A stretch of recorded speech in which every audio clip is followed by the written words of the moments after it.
Audio Jungle. Audio Jungle.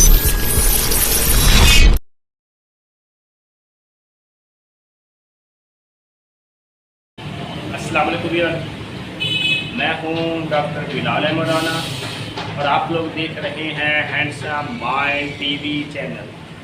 मुझे उम्मीद है मेरे तमाम व्यूअर खैर व आफियत से होंगे।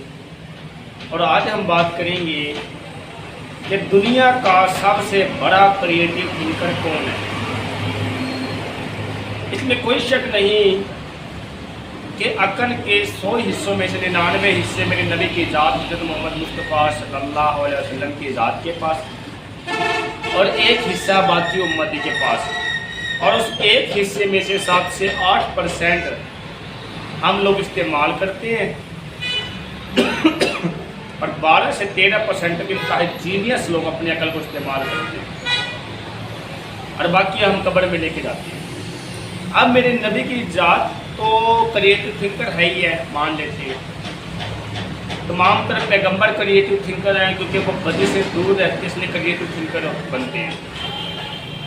क्योंकि जो बदी और गुनाह का जो ख्यालात होते हैं वो आपकी क्रिएटिव थिंकिंग को मार देते हैं। इसलिए जो इन कामों से दूर रहते हैं वो क्रिएटिव थिंकर बनते हैं। लेकिन इस तमाम तर बात के बाद दुनिया में सबसे ज़्यादा क्रिएटिव थिंकर कौन से लोग हैं? आपका बच्चा नालायक है, मैंने कहानी का रुख इसलिए कि आपको समझाना आसान हो जाए। आप उस बच्चे को हिफ्ज करा देते हैं और आपका बच्चे एकदम से जीनियस हो जाता है। इसके दिमाग में 30 सिपारे आ सकते हैं, उसके दिमाग में सब कुछ आ सकता है। तो आपका बच्चा जीनियस कैसे हुआ? उस कुरान पाक को हिफ्ज करने से। दुनिया में सबसे ज़्यादा जो क्रिएटिव थिंकर लोग हैं वो हाफिज है, हफ्फाज कराम है, जो कुरान पाक को जिन्हें हिफ्ज किया है। उससे बड़े क्रिएटिव थिंकर ना कोई थे, ना कोई है, ना कोई हो सकते, ना कोई हो सकेंगे। दुनिया में सबसे ज़्यादा क्रिएटिव थिंकर हाफिज हैं, हाफिज कुरान हैं। अगर आप लोग चाहते हैं कि आपका बच्चा इंटेलिजेंट हो तो आप अपने बच्चे को हाफिज बनाएं। अब उसके 2 तरीक़ेकार हैं। एक तरीक़ेकार ये है कि आप अपने बच्चे की तालीम को स्टॉप करवा के हाफिज बनाएं, हिफ्ज कराने के बाद फिर से तालीम को शुरू करवाएं। और एक तरीक़ेकार वो है कि आपका बच्चा हाफिज हिफ्ज की क्लासेस प्लस स्कूल क्लास दोनों लेता है। अब अगर आप लोग अपने बच्चे को क्रिएटिव थिंकर बनाने के लिए हाफिज बनाते हैं तो उसके भी 2 तरीक़ेकार हैं कि जिसके अंदर से आपका बच्चा आप अपने बच्चे की तालीम को स्टॉप करवा के और उसे हिफ्ज कराते हैं। इसमें भी 2 तरीक़ेकार हैं। पहला ये कि आप क्लास 1 या स्टार्ट में उसको हिफ्ज वाली साइड पे लगा दें, यानी उसको नाज़रा पढ़ाएं, उसके बाद हिफ्ज वाली साइड पे लगा दें। और दूसरा तरीक़ाकार ये है कि आप अपने बच्चे को 5 क्लासें पढ़ाएं और उसके बाद हिफ्ज वाली साइड पे लगा दें। अब शैतान ने रोका हुआ, शैतान ने क्या कह के रोका हुआ कि जब आपका बच्चा हिफ्ज वाली साइड पे जाएगा तो तालीम ख़त्म हो जाएगी। लानत है फिर शैतान के ऊपर भी कि आपका बच्चा जब हिफ्ज वाली साइड पे जाएगा तो तालीम ख़त्म हो जाएगी। ये कैसे मुमकिन है? आपका बच्चा तालीम से तो नहीं निकला, इल्म से तो नहीं निकला, इल्म की हदूद में है तो कैसे तालीम ख़त्म हो जाएगी? तालीम इल्म से निकला है, इल्म की तो हदूद में है वो, तो कैसे ख़त्म हो जाएगी? नामुमकिन है। अगर आपका बच्चा हिफ्ज वाली साइड पे चला जाता है, देखने में ऐसा लगता है, शैतान के धोखे ये हैं कि 3 साल जाया हो जाएंगे। 5वीं के बाद आपने हिफ्ज कराया, उसके बाद 3 साल आप शैतान के लिए जाया कर दोगे, फिर पता नहीं बच्चे दोबारा से तालीम हासिल करेगा या नहीं करेगा, तो आपका बच्चे को तालीम मुश्किल हो जाएगी और इसलिए मसाइल आएंगे। तो भाई ऐसा नहीं है, वो अभी इल्म वाली साइड पे है, अभी उसको इल्म वाली साइड पे ही रहने दें, हिफ्ज कराएं उससे। हिफ्ज कराने के बाद जब आप अपने बच्चे को डायरेक्ट 8वीं क्लास में करा देते हैं तो ये कभी भी नहीं सोचे कि आपका बच्चा नालायक हो जाएगा, क्योंकि किताबें पढ़ने से का नाम इल्म नहीं है। بلکہ کریٹو تھنکر بننے کا نام علم ہے. کیونکہ ان 3 سالوں میں، یا کچھ بچے 2 سال میں کر لیتے ہیں، ان 2 یا 3 سالوں میں آپ کے بچے نے بکس یاد کی 30 بکس، اور 6ٹھی 7ویں 8ویں کی ملا کے بنتی تھی 18 بکس، کم و بیش 20 بکس. تو آپ کے بچے نے تو 30 کتابیں یاد کی، تو علم میں کم کیسے ہو گیا؟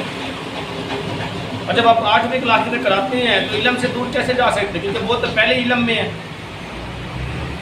اور پھر اس کے بعد جب آپ اس کو دنیا کی جتنی بھی تعلیم دلوائیں گے تو وہ باقی بچوں کو نسبت اپنا کام جلدی یاد کر لے گا، کیونکہ اس کا دماغ کھل چکا.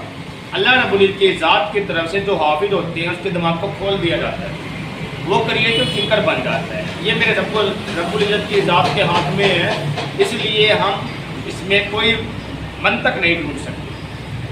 جب وہ بچہ کریٹو تھنکر بن جاتا ہے، اس کو جو بھی کتابیں دے دیں، matric science, FSC pre medical, یا اس کے بعد ڈاکٹری اور انجینئرنگ والی، تو آپ کا بچہ ایزیلی پڑھ لکھ جاتا ہے. تو خدا را آپ اپنے بچے کو جینیس بنائیں، انٹیلیجنٹ بنائیں. یہی حافظ بچے جب آگے جا کے ڈاکٹر انجینئر بنتے ہیں تو یہی ملک و قوم کی خدمت کرنے میں سب سے زیادہ آگے ہوتے ہیں. صحیح معنوں کے اندر یہی بچے وہ ہوتے ہیں جو اس ملک و قوم کی خدمت بھی کرتے ہیں اور کچھ نیا دریافت اور ایجاد بھی کرتے ہیں، سائنسدان بھی بنتے ہیں. کمپٹیٹیو ایگزام کی تاریخ اٹھا کے دیکھ لیں، CS اور PMS کی، جو سب سے زیادہ آفیسر بننے والے ہیں، جنہوں نے سب سے زیادہ PMS اور CS کوالیفائی کیا، اس میں ایک بہت بڑی تعداد حافظوں کی ہے. اس کا مطلب حافظ بچے کے دماغ میں وہ صلاحیت آ جاتی ہے کہ آپ کا بچہ CSP آفیسر بن سکتا ہے. لیکن شیطان آپ کو وسوسہ یہ دیتا ہے، کیونکہ شیطان نے تو دین کی طرف جانے ہی نہیں دینا. شیطان آپ کو وسوسہ یہ دیتا ہے کہ نہیں آپ کا بچہ تباہ ہو جائے گا، نہیں آپ اپنے بچے کو دین کے راستے پہ نہ چلائیں.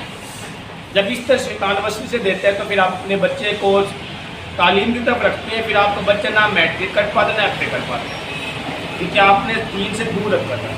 اور جس بچے کو دین کے اندر رکھا جاتا ہے تو وہ سارے کے سارے بچہ کی تاریخ میں کامیاب ہوتا ہے. اور یہی بچے ملک و قوم کی خدمت کرتے ہیں، کیونکہ ملک چل ہی قرآن پاک کے حافظوں کے سر پہ رہا ہے. ہمیں دکھتا نہیں ہے، لیکن اللہ رب العزت کی ذات مانتی ہے، میرے نبی کی ذات مانتی ہے. دنیا کا سب سے بڑا علم قرآن پاک کا علم ہے. اگر نہیں تھا تو میرے اللہ رب العزت کی ذات کو کیا لوڑ تھی کہ میرے نبی کی ذات کو پورا کا پورا قرآن پاک اتار دیا. جب پہلے دو فرشتہ آیا اس نے کہا اقرا، آپ نے کہا میں پڑھنا نہیں جانتا. جب کہا اقرا تو پڑھنا سیکھ گیا. کیسے سیکھ گیا؟ وہ قرآن پاک ہی تو تھی، علم چلا گیا نا قرآن پاک کا. اقرا پڑھ اپنے پروردگار، ٹھیک ہے حکم ربی ہے، اللہ کا حکم ہے، لیکن اشارہ اس چیز کی طرف ہے کہ جو حافظ بنتا ہے اس میں عقل زیادہ ہوتی ہے. اس لیے خدا آپ اپنے بچے کو انٹیلیجنٹ بنانا چاہتے ہیں تو اس کے لیے لازمی ہے کہ آپ اپنے بچے کو حافظ بنائیں. اس کے بعد اگر ہمت ساتھ دے تو عالم بنائیں، ورنہ اگر دنیاوی تعلیم میں دلوانی ہے تو حافظ بنانے کے بعد بنائیں. مجھے امید ہے کہ یہ ویڈیو سننے کے بعد آپ لوگوں میں کافی حد تک دین کا شوق پیدا ہو گیا ہوگا، اور دعا ہے اللہ ذات سے کہ ہم سب کو عمل کی توفیق دے. اگر یہ ویڈیو آپ کو اچھی لگی ہے تو آپ لوگ ہمارے چینل کو سبسکرائب کر دیں، بیل آئکن کو دبا دیں تاکہ بر وقت آپ لوگوں تک ہماری تمام ویڈیو موصول ہو. اس کے ساتھ اپنا خیال رکھیے گا، یاد دیجیے گا. اللہ حافظ.